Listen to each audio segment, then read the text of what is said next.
Hello everyone. So today we are going to solve some PYQs of moving charges and magnetism chapter. तो यहाँ पे हमारे पास question number 1 है ionised hydrogen atoms and alpha particles with same momenta enters perpendicular to. देखो एक तो hydrogen atom है जो कि आयोनाइज्ड है और एक क्या है अल्फा पार्टिकल है, मोमेंटा दोनों का सेम है। एंटर किया एक मतलब परपेंडिकुलरली एंटर कहाँ पे किया, एक कांस्टेंट मैग्नेटिक फील्ड में, यानी कि जिसको हम बी से डिनोट करते हैं। रेशियो बताने हैं उनकी रेडियाई ऑफ देयर पाथ, जो R H ratio R alpha will be, तो उनकी रेशियो क्या होगी ये हमें बताना है। तो इससे पहले भाई मैं आपको थोड़ा सा इस चैप्टर के बारे में बता देती हूँ।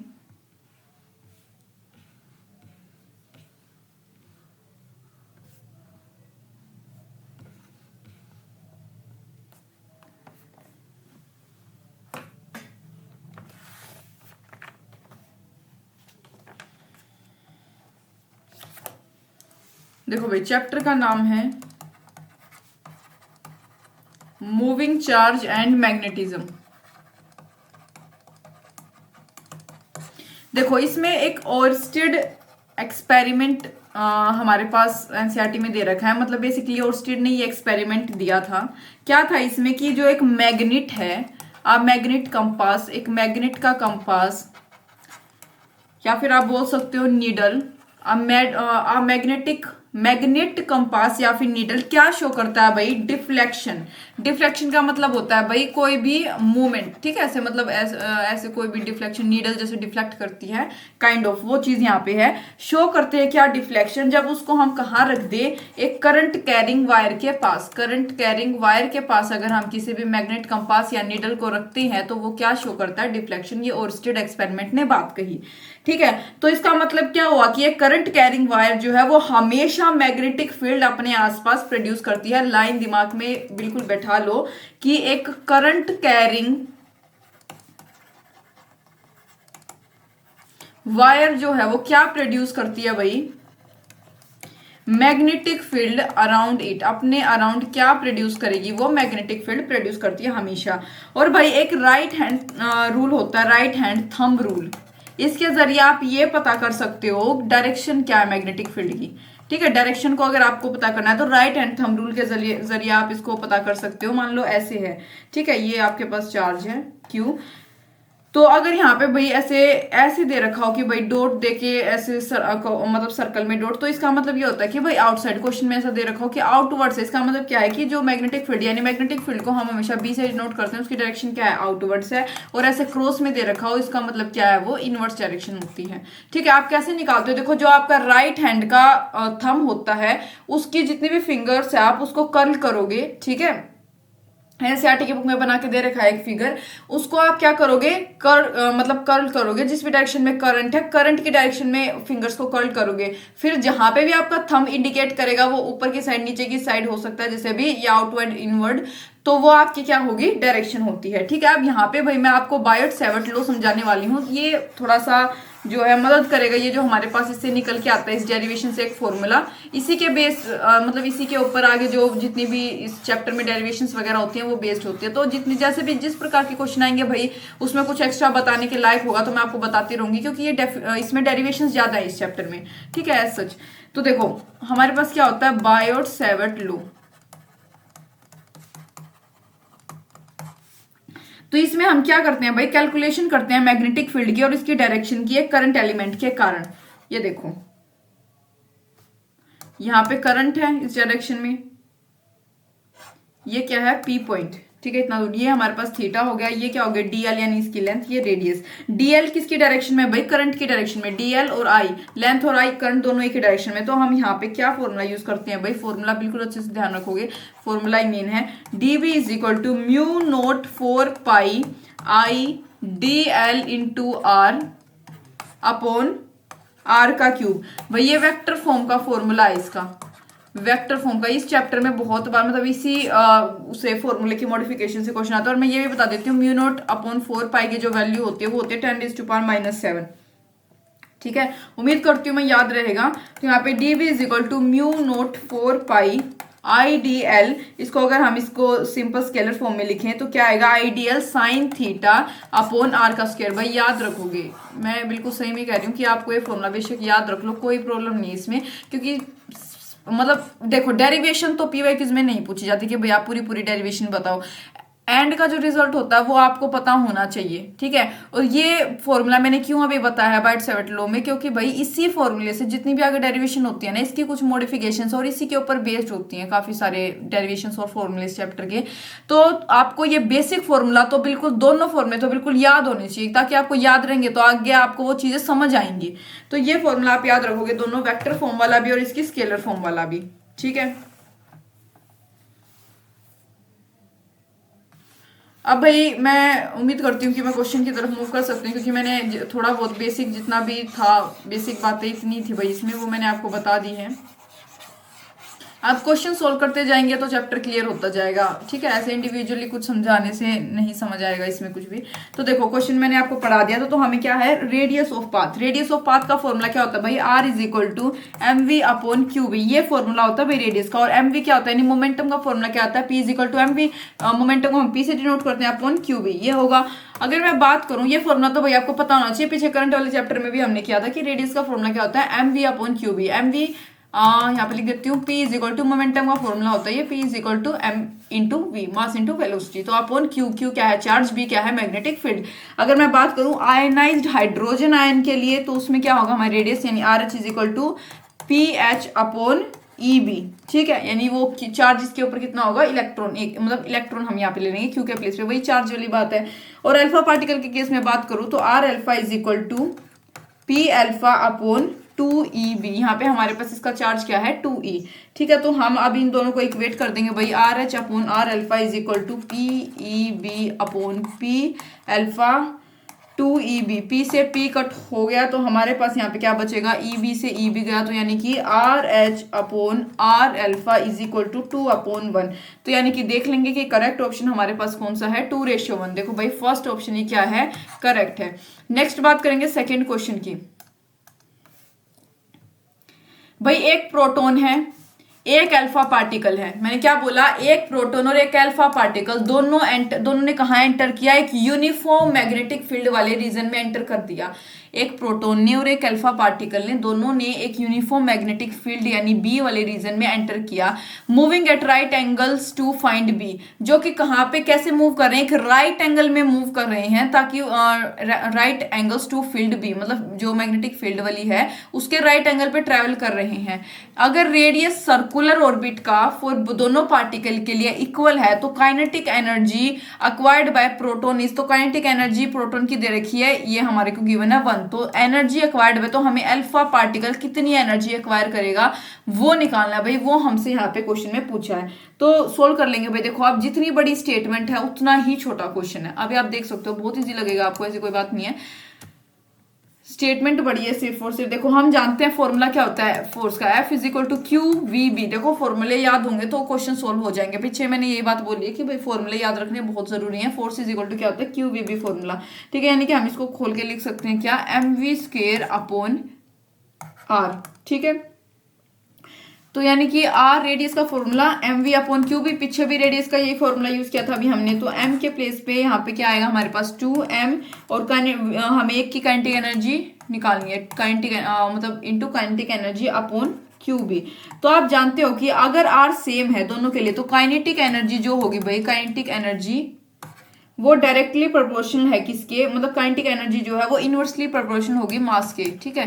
क्यू स्क्वायर अपॉन एम, ये हमारे पास आ जाएगा। देयरफॉर जो काइनेटिक एनर्जी होगी अल्फा पार्टिकल की वो कितनी होगी भाई, Q square upon M is equal to, Q square कितना दे रखा है 2 का स्क्वायर अपॉन एम कितना दे रखा है 4, यानी कि 1 MeV, ठीक है। यानी कि करेक्ट ऑप्शन इसका हमारे पास क्या आएगा, देखो सी हमारे पास इसका क्या है भाई, करेक्ट ऑप्शन आ गया। नेक्स्ट है क्वेश्चन नंबर थर्ड। एक अल्टरनेटिंग इलेक्ट्रिक फील्ड है जिसके फ्रीक्वेंसी v है, इज अप्लाइड अक्रॉस द डीज। उसको हमने डीज के अक्रॉस अप्लाई कर दिया, मतलब वहां पे अप्लाई करना मतलब कोई डीज है भाई उसके ऊपर अल्टरनेटिंग इलेक्ट्रिक फील्ड को मतलब रख दिया, ठीक है, जिसकी फ्रीक्वेंसी है रेडियस r इसकी गिवन है डीज की, of a cyclotron, that is एक साइक्लोट्रॉन की जो कि being used to accelerate proton, जिसका यूज क्यों किया जा रहा है कि उसको प्रोटॉन्स को एक्सीलरेट करने के लिए, जिसका मास m है।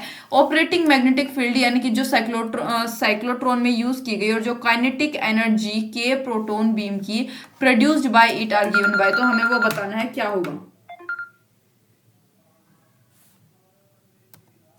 तो भाई यहाँ पे हमारे पास साइक्लोट्रॉन से रिलेटेड यहाँ पे क्वेश्चन आया। तो पहले मैं आपको हमेशा की तरह थोड़ा सा साइक्लोट्रॉन का बेस बताऊंगी, उसके बारे में थोड़ा सा मैं समझा देती हूँ, फिर आगे बढ़ेंगे क्वेश्चन की तरफ। देखो साइक्लोट्रॉन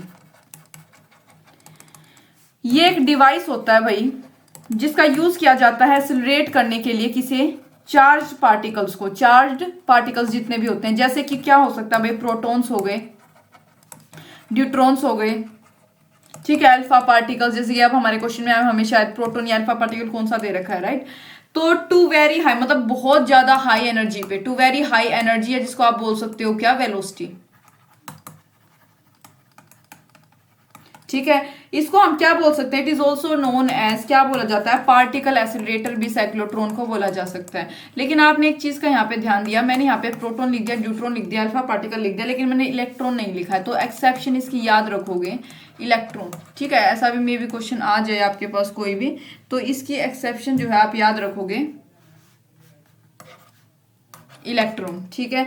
ये कैसे होता है भाई, मतलब this is done by making it pass through a limited width of, एक लिमिटेड विड्थ किसकी, इलेक्ट्रिक फील्ड की, अ नंबर ऑफ टाइम, मतलब एक लिमिटेड विड्थ की जो इलेक्ट्रिक फील्ड है उससे मतलब काफी बार उससे पास कराया जाता है, ठीक है। इसको कैन बी डन विद, और किसकी मदद से हो सकता है भाई, एक परपेंडिकुलर मैग्नेटिक फील्ड, परपेंडिकुलर किसकी, परपेंडिकुलर मैग्नेटिक फील्ड जो कि रोटेट करे, किसको, rotates the charge a number of time, जो कि एक चार्ज को काफी मतलब नंबर ऑफ टाइम्स उसको रोटेट करा सके किसी भी फील्ड में, ऐसी, ठीक है, ये होता है। और पीछे भी यहाँ पे क्या बात की थी मैंने इसकी भी, कि एक जो है लिमिटेड विड्थ की इलेक्ट्रिक फील्ड से नंबर ऑफ टाइम्स उसको क्या कराए, पास कराए।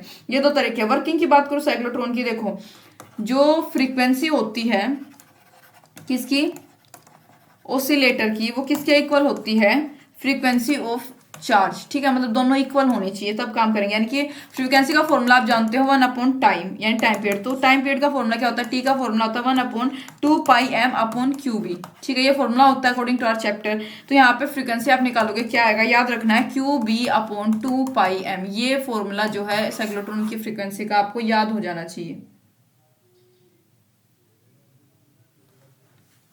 ठीक है।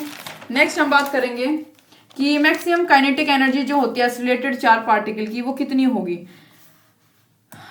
यहाँ पे मैंने आपको फ्रीक्वेंसी बता दी है साइक्लोट्रॉन की, जो कि आप याद रखोगे। क्या होता है साइक्लोट्रॉन, क्या इसका काम होता है, मतलब वो मैंने यहाँ पे आपको बता दिया, फ्रीक्वेंसी मैच कराने का, मतलब एक्सीलरेट कराने का। और अब मैं बता रही हूँ काइनेटिक एनर्जी, ठीक है, काइनेटिक एनर्जी मैक्सिमम।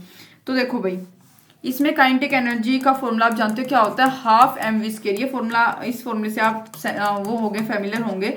तो मैक्सिमम कब होगी, जब इसका एग्जिट टाइम होगा, एग्जिट टाइम होगा, यानी कि v वेलोसिटी मैक्सिमम और रेडियस मैक्सिमम दोनों मैक्सिमम होनी चाहिए। यानी कि हम लिख सकते हैं r इज इक्वल टू, अब मैं d की बात करूँ कि यानी जिससे इसको हम क्या करा रहे थे, इसके ऊपर हम उसको एक्सीलरेट अप्लाई कर रहे थे, यानी उसकी रेडियस की बात करूं मैं, उसकी क्या होती है mv। अब ये हम इसको क्वेश्चन में यूज करेंगे, याद रखोगे r is equal to mv, यानी v क्या, मैक्सिमम अपॉन qb, ठीक है। यानी कि मैक्सिमम वेलोसिटी का क्या फॉर्मूला आ गया, QBr/m। और काइनेटिक एनर्जी मैक्सिमम की अगर मैं बात करूं तो फॉर्मूला आएगा Q²B²R²/2m, भाई फॉर्मूला याद रखोगे, ठीक है। तो और मैं अगर लिमिटेशंस की बात करूँ तो साइक्लोट्रॉन की क्या लिमिटेशन है, तो भैया कभी भी हम इसको यूज नहीं कर सकते एक्सीलरेट कराने के लिए किन्हें, न्यूट्रल पार्टिकल्स को, जैसे कि न्यूट्रॉन्स वगैरह हो गए, वो एक्सेप्शन है। ये इलेक्ट्रॉन्स को एक्सीलरेट नहीं करा सकते, मतलब ये दोनों बेसिकली इसके मतलब क्या है, एक्सेप्शन है। स्मॉल पार्टिकल जैसे कि इलेक्ट्रॉन हो गया, ठीक है, जिसका m वेरी विद m, मतलब जिसका मतलब जो मास है वो बदलता रहता है, फिर इंक्रीज होता रहता है, ऐसे कुछ, ठीक है। तो ये मतलब नहीं होता इसमें, मतलब ये दोनों कौन सी एक्सेप्शन है भाई, न्यूट्रॉन्स और इलेक्ट्रॉन्स, इसके एक्सेप्शन है। तो मैंने आपको साइक्लोट्रॉन के बारे में बता दिया है, इसके फॉर्मूले बता दिए हैं, आप क्वेश्चन सोल्व करते हैं। देखो भाई, टाइम पीरियड साइक्लोट्रॉन का 1/v, ये फॉर्मूला था, यानी 2πm/EB, ये मैंने अभी बताया था। और यहाँ पे अगर हम b को निकाले बार मैग्नेटिक फील्ड को, तो क्या आएगा 2πm/EV, ये हमारे पास है, यानी फ्रीक्वेंसी। r का फॉर्मूला क्या था, mvEB, ये फॉर्मूला मैंने अभी बताया था, यानी कि mv के प्लेस पे हम क्या लिख सकते हैं, p, यानी मोमेंटम EB, यानी p को बाहर लेंगे is equal to EBR is equal to E into b के प्लेस पे क्या लिखोगे भाई, 2πmv, क्योंकि अभी हमने ये ऊपर निकाला था b के प्लेस पे, ये रहा E इंटू आर, ठीक है, इज इक्वल टू सोल्व करेंगे क्या आएगा 2πm/v/r, यानी काइनेटिक एनर्जी अब हमें निकालनी है तो क्या आएगा p² / 2m, यानी कि p स्क्वायर के प्लेस पे क्या आएगा, अभी हमने निकाला था 2πm/v/r का स्क्वायर अपॉन यहाँ पे क्या है नीचे 2m, यानी कि आप इसको सोल्व करोगे तो आएगा 2π²m/v का स्क्वायर r का स्क्वायर, यानी कि अगर भाई देखो अगर आपको ये फॉर्मूले याद होते जो मैंने अभी बताए थे क्वेश्चन सोल्व करने से पहले, तो ये क्या होगा आपके लिए मतलब इजी हो जाएगा इस क्वेश्चन को सोल्व करना, यानी कि करेक्ट ऑप्शन हमारे पास इसका क्या आएगा, थर्ड आएगा। नेक्स्ट बात करेंगे हम फोर्थ क्वेश्चन की। एक अल्फा पार्टिकल है जो कि मूव कर रहा है एक सर्कुलर पाथ में, क्या अल्फा पार्टिकल एक सर्कुलर पाथ में मूव कर रहा है जिसकी रेडियस कितनी है 0.83 सेंटीमीटर, ठीक है, किसके प्रेजेंस में, मैग्नेटिक फील्ड के प्रेजेंस में, जो कि हमें दे रखी है 0.25 वीवर पर मीटर स्क्वायर। भाई मैग्नेटिक फील्ड की ऐसा यूनिट होती है वीवर पर मीटर स्क्वायर। वेवलेंथ जो है एसोसिएटेड विद, वेवलेंथ बतानी है भाई जो अब इस पार्टिकल से एसोसिएटेड है। एक अल्फा पार्टिकल है सर्कुलर पाथ में मूव कर रहा है जिसकी रेडियस दे रखी है, मैग्नेटिक फील्ड दे रखी है, वेवलेंथ बतानी है उस पार्टिकल से कितनी एसोसिएटेड है। तो भाई बहुत इजी क्वेश्चन है, सोल्व हो जाएगा इजीली। अगेन बस फॉर्मूले देखो, इस चैप्टर में आपको फॉर्मूले याद रखने हैं, फॉर्मूला बेस्ड क्वेश्चन है ये भी। देखो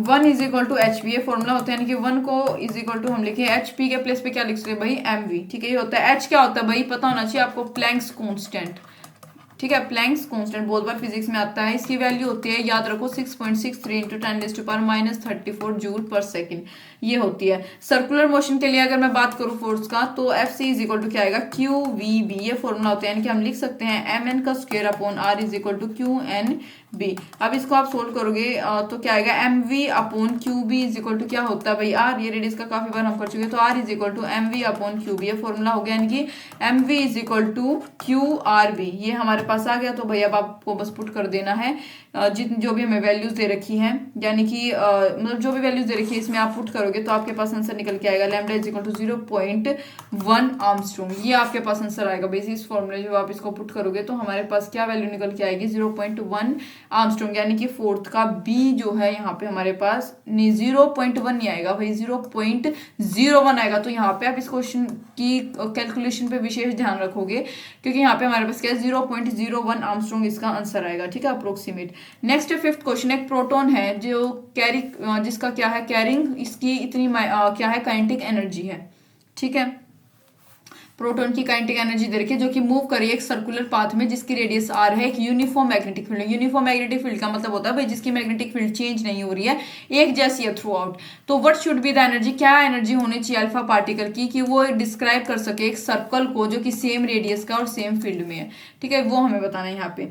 तो मैं ये बता देती हूँ, देखो प्रिंसिपल ऑफ सर्कुलर मोशन के हिसाब से हमारे पास F C is equal to F M, ये इक्वल होते हैं दोनों, ठीक है। सर्कुलर का जो फोर्स होती है सर्कुलर मोशन की वो किसके इक्वल होती है, जो मैग्नेटिक फील्ड की है, यानी कि आप क्या लिखोगे इसका दोनों का फॉर्मूला लिखोगे M V square upon R is equal to यहाँ पे मैग्नेटिक फील्ड का क्या होता है क्यू वी बी, ठीक है, ये हमने लिखा। तो यहाँ पे रेडियस क्या होगा R is equal to M V upon Q B, यहाँ पे निकाल लिया एम वी के प्लेस पे Q B upon Q V, ठीक है। पी के प्लेस पे क्या लिखते हो भाई 2m इंटू के, ये मोमेंटम का फॉर्मूला होता है भाई आगे एक और रूट एम के, ठीक है, root M into kinetic energy होता है अपॉन क्यू बी, यहाँ पे हमने ऐसा लिख लिया। तो अब जब आप आर अल्फा की निकालोगे तो क्या आएगा भाई 2 अल्फा क्या है आर अल्फा की भाई हमारे पास यहाँ पे अल्फा क्या होता है 4m के डैश अपॉन 2 क्यू बी। तो यहाँ पे आप आर अपॉन आर अल्फा करोगे क्या आएगा रूट के अपॉन के डैश, यानी कि आर किसके इक्वल है आर अल्फा के हमें दे रखा है, तो के भी किसके इक्वल हो जाएगी के डैश के, यानी कि 1। तो करेक्ट ऑप्शन हमारे पास क्या आएगा इसका बी आएगा, ठीक है। नेक्स्ट बात करेंगे भाई सिक्स्थ क्वेश्चन की। एक यूनिफॉर्म इलेक्ट्रिक फील्ड और यूनिफॉर्म मैग्नेटिक फील्ड जो है एक्ट कर रहे हैं सेम डायरेक्शन के अलोंग एक सर्टेन रीजन में, कोई भी रीजन है हो सकता है। अगर जो उसका मतलब जो इलेक्ट्रॉन है उसको हम प्रोजेक्ट कर दें इन आर रीजन, मतलब ऐसे रीजन में कि जहां पे उसकी वेलोसिटी पॉइंट करे अलोंग डायरेक्शन, मतलब जो फील्ड की डायरेक्शन है उसके अलोंग ही उसकी वेलोसिटी पॉइंट करे, देन द इलेक्ट्रॉन, तो फिर इलेक्ट्रॉन, तो करेक्ट ऑप्शन हमारे पास बी है, इलेक्ट्रॉन की स्पीड क्या होगी डिक्रीज होगी। देखो भाई मैं यहाँ पे आपको लिख के बता देती हूँ ये चीज, फ्रीक्वेंसी यानी वेलोसिटी और मैग्नेटिक फील्ड जो है वो सेम डायरेक्शन में है। सेम डायरेक्शन में मतलब क्या है, जो मैग्नेटिक फोर्स होगी इलेक्ट्रॉन की वो क्या हो जाएगी भाई, जीरो हो जाएगी। अब दोनों सेम डायरेक्शन में है तो याद रखोगे जब वेलोसिटी और मैग्नेटिक फील्ड एक ही डायरेक्शन में दे रखे हों तो उस दौरान जो मैग्नेटिक फोर्स होती है इलेक्ट्रॉन पे वो जीरो हो जाती है। सिर्फ और सिर्फ उसके ऊपर इलेक्ट्रिक फोर्स एक्टिव रहती है, मैग्नेटिक फोर्स जीरो हो जाती है। लेकिन जो फोर्स है इलेक्ट्रॉन की, किसकी वजह से, इलेक्ट्रिक फील्ड की वजह से, वो अपोजिट है डायरेक्शन किसकी, किससे अपोजिट है, जो वेलोसिटी की डायरेक्शन है उसके अपोजिट है। तो इस वजह से हमारे पास इसका करेक्ट ऑप्शन क्या आएगा, बी आएगा। ठीक है,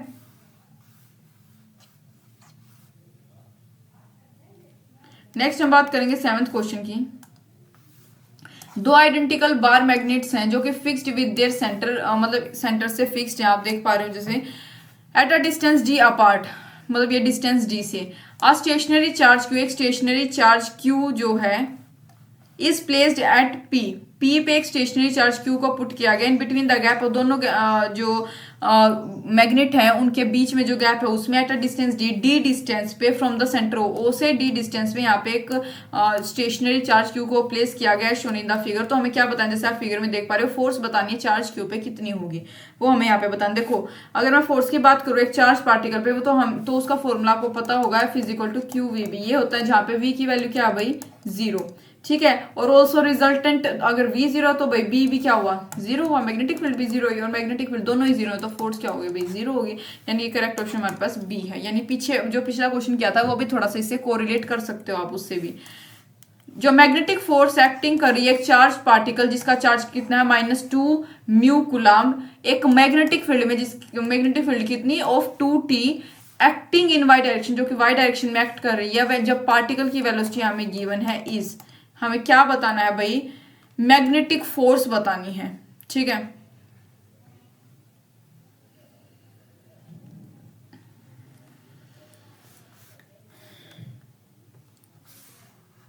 तो देखो भाई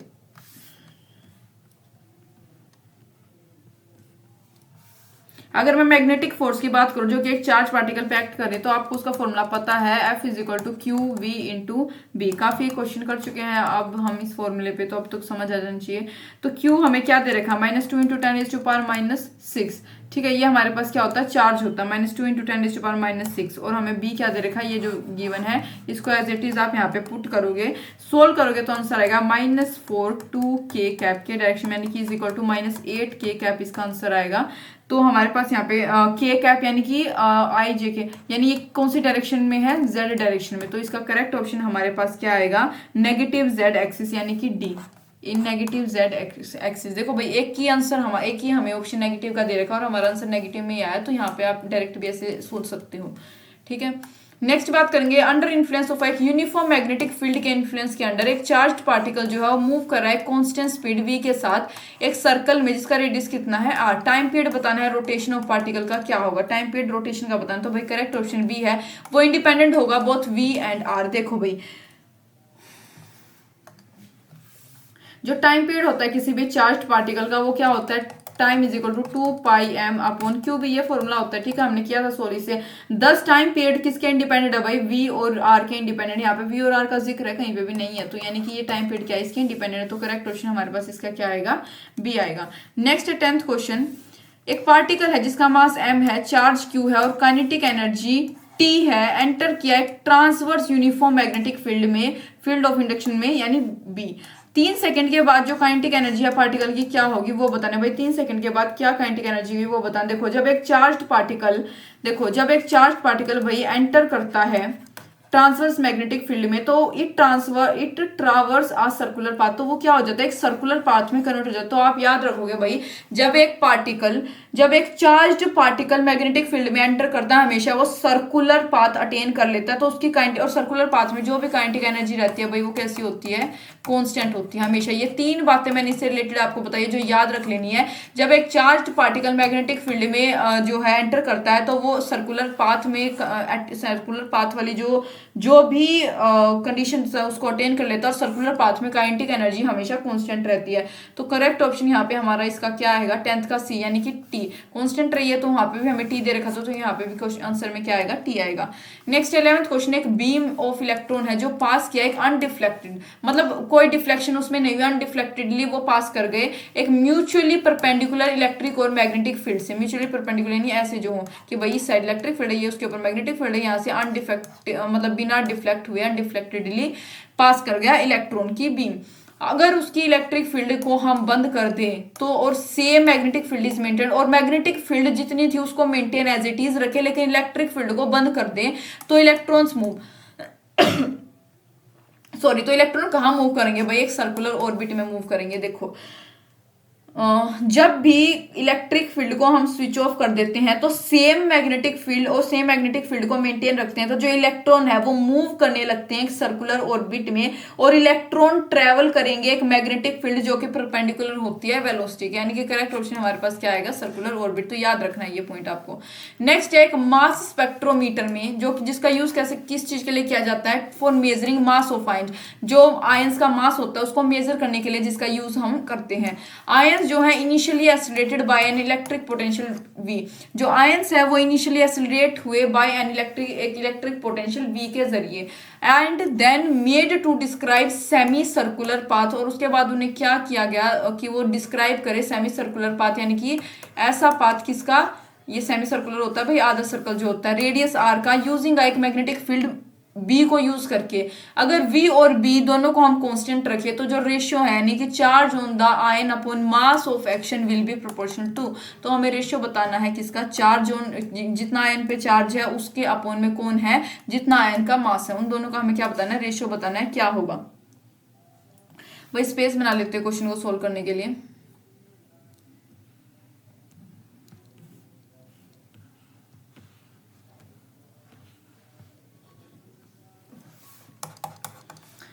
देखो अगर मैं एक मास स्पेक्ट्रोमीटर की बात करूं जिसमें कि आयंस जो है वो एक्सिलरेटेड है थ्रू पोटेंशियल V, तो क्या फॉर्मूला होगा, half mv² is equal to QV, यानी कि ये हमारे पास पहली जो है इक्वेशन बन गई। और जो मैग्नेटिक फील्ड मतलब as the magnetic field curves the path, वो जो पाथ है उसको मैग्नेटिक फील्ड क्या कर लेती है, कर्व्स मुड़ जाती है वहां से, of the ions in a semi circular orbit. तो यहाँ पे हमारे पास क्या आएगा, BQV is equal to mv² upon r, यानी कि इसको हम V को बाहर निकाले तो क्या लिख सकते हैं, BQR अपॉन M। अब मैं उम्मीद करती हूँ ये सारी वैल्यूज तो अब तक आपको पता होगी। इनका मतलब क्या होता है, B मैग्नेटिक फील्ड होता है, Q चार्ज होता है, रेडियस होता है, M मास होता है। ये सेकेंड इक्वेशन, ठीक है। अब क्या करेंगे, सब्स्टिट्यूट करेंगे, सब्स्टिट्यूटिंग सेकेंड इन वन, दोनों को सब्स्टिट्यूट कर देंगे तो हमारे पास क्या आएगा, देखो हाफ m, ये जो हाफ m है, हाफ m यहाँ पे v के प्लेस पे ये जो हमारे पास हमने निकाला था क्या आएगा, BQR अपॉन m का whole square is equal to QV। ठीक है, दोनों को हमने सब्स्टिट्यूट कर दिया। देखो मैंने कुछ अलग नहीं लिखा, आपके सामने सारा प्रोसीजर स्टेप वाइज चल रही हूँ मैं, तो समझ आना चाहिए। तो यहाँ पे हम क्या निकालेंगे, सोल्व करेंगे तो आएगा Q अपॉन m, ठीक है, Q upon m is equal to क्या आएगा, ये टू वहां पे चला जाएगा, 2v अपॉन यहाँ पे क्या आएगा, B² इंटू R²। सिंस जो V और B है वो दोनों क्या है भाई, कांस्टेंट है। V और B दोनों क्या दे रखे हैं हमारे क्वेश्चन में गिवन है, कांस्टेंट से, तो हम क्या लिखेंगे, QM is equal to 2V मतलब QM डायरेक्टली प्रोपोर्शनल टू, एक मिनट भाई इसको रेज कर लेते हैं, मैंने रिपीट कर दिया स्टेप यहाँ पे, QM directly proportional to 1 upon R², यानी कि हमारे पास इसका करेक्ट ऑप्शन क्या आएगा, अब देख लेंगे कौन सा मैच कर रहा है। तो देखो 1 अपॉन r का स्क्वायर, यानी कि करेक्ट ऑप्शन हमारे पास आ गया इसका A। नेक्स्ट है भाई एक चार्ज्ड पार्टिकल जिसका चार्ज Q है, मूव कर रहा है एक सर्कल में ऑफ रेडियस R एक यूनिफॉर्म स्पीड V के साथ, एसोसिएटेड मैग्नेटिक मोमेंट यानी म्यू बताना है इस गिवन बाय, तो एसोसिएटेड मैग्नेटिक मोमेंट बताना है इसका क्या होगा।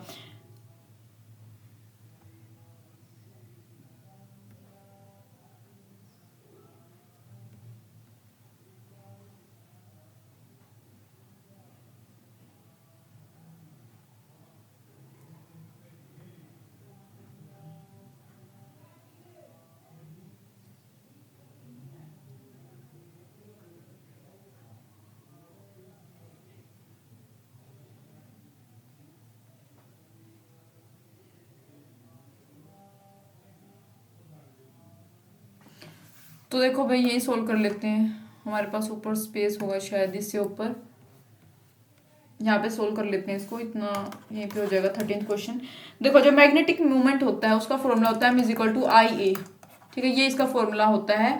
आई क्या होता है, इनर्शिया ऑफ मास इनटू ए। ठीक है, एक्सीलरेशन, ये फॉर्मूला होता है। यानी कि अगर इसको हम एलिब्रेट करें तो फॉर्मूला आता है Q V upon 2 pi r, और एक्सीलरेशन का इसमें क्या होता है, पाई आर का स्क्वायर। दोनों को हम इक्वेट करेंगे, क्या आएगा, क्यू वी आर अपॉन 2। क्योंकि भाई देखो आई इज इक्वल टू क्या होता है, क्यू अपॉन टी यानी चार्ज अपॉन टाइम, और टाइम इज इक्वल टू क्या होता है, 2 पाई आर अपॉन वी। तो हमारे पास इसका करेक्ट ऑप्शन क्या आएगा, 13th का डी। देखो ये आएगा हमारे पास करेक्ट ऑप्शन। नेक्स्ट है under influence of a uniform magnetic field. किसके इन्फ्लुएंस के अंडर, एक यूनिफॉर्म मैग्नेटिक फील्ड, एक जो चार्ज्ड पार्टिकल है वो मूव कर रहा है एक सर्कल ऑफ रेडियस आर में कांस्टेंट स्पीड वी के साथ। तो टाइम पीरियड मोशन का क्या होगा वो बताना है। देखो क्वेश्चन क्या है, एक यूनिफॉर्म मैग्नेटिक फील्ड के इन्फ्लुएंस में एक चार्ज पार्टिकल मूव कर रहा है एक सर्कल में जिसकी रेडियस आर है, कांस्टेंट स्पीड वी के साथ। टाइम पीरियड बताना है मोशन का क्या होगा। तो भाई निकाल लेंगे, इजी है। करेक्ट ऑप्शन इसका भाई बी आएगा, वो इंडिपेंडेंट होगा बोथ आर और वी से। ठीक है, देखो जब एक टेस्ट चार्ज क्यू नोट को हम मैग्नेटिक फील्ड में एंटर कराते हैं जो कि किसके अलोंग है, जेड एक्सिस के along, with the velocity v, जो making angles d with the z axis, तो वो z एक्सिस के अलोंग एक एंगल बना लेती है d। तो टाइम पीरियड जो है मोशन का वो किसके इंडिपेंडेंट होता है, r और v के इंडिपेंडेंट होता है। नेक्स्ट है 15th क्वेश्चन, एक इलेक्ट्रॉन है जो मूव कर रहा है एक सर्कुलर ऑर्बिट में। क्या बोला भाई, एक इलेक्ट्रॉन जो है मूव कर रहा है एक सर्कुलर ऑर्बिट में एक यूनिफॉर्म स्पीड v के साथ, प्रोड्यूस किया एक magnetic field b। It produces a magnetic field B, किसके सेंटर में, एक सर्कल के सेंटर में उसने मैग्नेटिक फील्ड बी प्रोड्यूस की। रेडियस बताना है सर्कल का किसके प्रोपोर्शनल होगा, radius of circle is proportional to.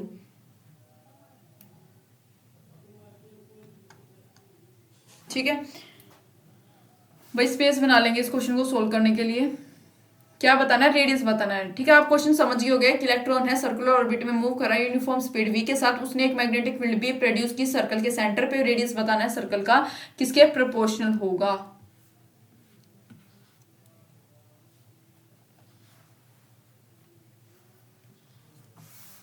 देखो भाई जो मैग्नेटिक फील्ड है जो कि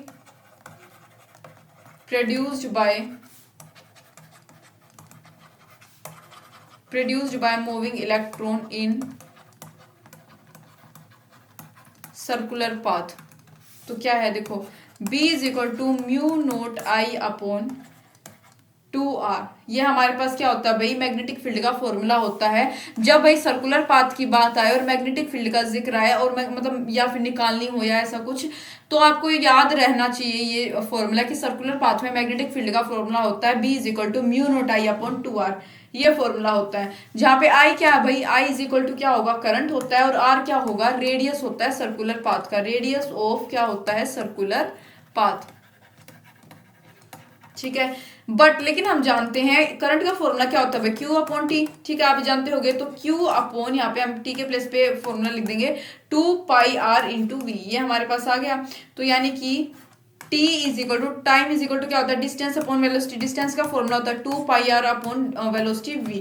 तो यानी कि मैग्नेटिक फील्ड सेंटर पे क्या होगी, B is equal to mu naught upon 2r into Q V upon 2 pi r। ये हमारे पास क्या होगा इसका फॉर्मूला, यानी कि B is equal to magnetic field is equal to mu naught Q V upon 4 pi r का square, that is r square. अब आप यहाँ पे देख पा रहे हो r डायरेक्टली मतलब इनवर्सली प्रोपोर्शनल किसके, v अपॉन b, यानी कि ये नीचे आ जाएगा, ये ऊपर जाएगा। तो यानी मैग्नेटिक फील्ड के क्या है, वो इनवर्सली प्रोपोर्शनल है। तो देख लेंगे 15th का करेक्ट ऑप्शन हमारे पास कौन सा आया, c, यानी कि v upon root v upon b। ये हमारे पास क्या है इसका करेक्ट ऑप्शन।